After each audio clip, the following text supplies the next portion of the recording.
Patay sa pananaksak ang dalawang babae na pinasok sa tinitirhang boarding house sa Tagum City, Davao del Norte.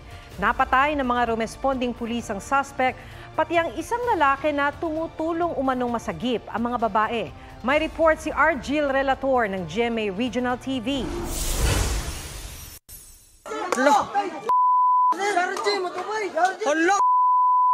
Umalingaw-ngaw ang mga putok ng baril sa operasyon ng pulisya sa Tagum City, Davao del Norte. Ang target ng operasyon, ang security guard na nanaksak umano sa dalawang babaeng tenant sa boarding house. Wala na silang buhay nang datnan ng pulisya.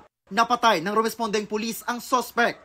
Inaalam pa ang motibo niya sa krimen. Binaril din ng pulis ang isa pang lalaki na may dala umanong itak.